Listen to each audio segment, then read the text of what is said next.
Every summer since I could remember, all of my weeks were filled with trips to the beach with my mom, swimming around the pool with my mom, and getting carted around to my cheer practices with my mom.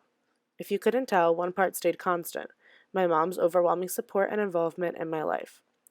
The summer before 8th grade, I started my day just like any average middle schooler at the Jersey Shore, with a shower to watch off the beach from the morning and get ready for the day ahead.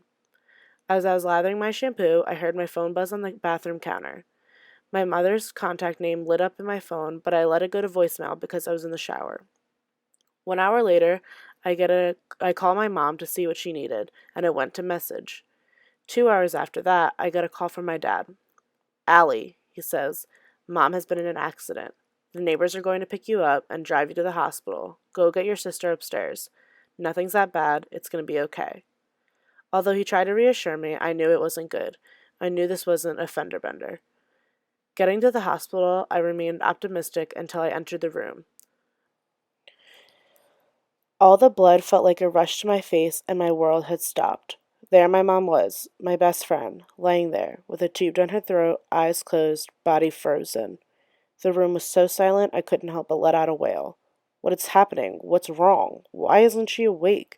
I was rapid firing questions at the doctors, my dad, and my sister. I felt my sister Lauren, and I saw her stand there in shock.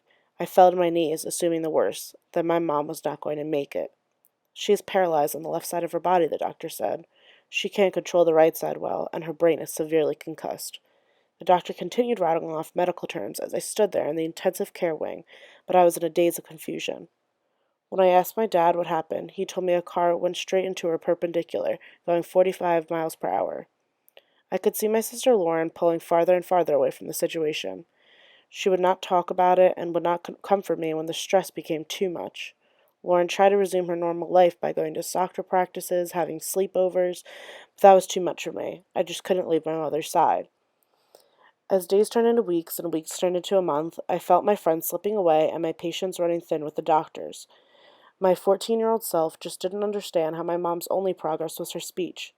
Before this incident, my mom and dad were my support system for anything, but now, with one of them in critical condition and the other one having to travel Monday through Friday for business, I was left to fight for myself, cooking dinners for myself, watching movies by myself, and just sitting alone.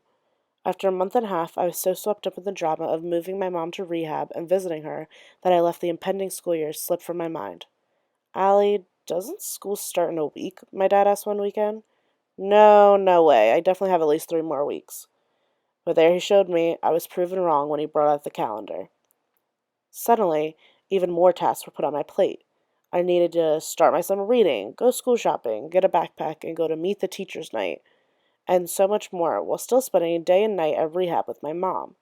Before the accident, all of these annoying back to school tasks were made fun because they were shared with my beautifully silly mom, but now they had to be completed on my own. My dad obviously tried as hard as he could, but juggling work, hospital bills, and my mom, it was hard for him to care if I got a yellow or purple pencil case that year. From once completely depending on my parents to now shopping alone or with a strange but giving neighbor, my life was completely altered. Through this experience, I learned the absolute lesson of independence. My mom, dad, and sister were not there as I was found myself getting ready alone on the first day of school, walking to the bus stop, making my own lunch, and cooking myself dinner. It felt weird not to depend on anyone but myself, but it was a necessary part of my life to move me from a dumb, naive child to a responsible teenager. Once my mom got out of rehab after months and months of work, it was extremely exciting to have her home and be able to show her all the things I learned while she was gone to take care of myself and now her. I use my lessons of independence now more than ever that I'm in college.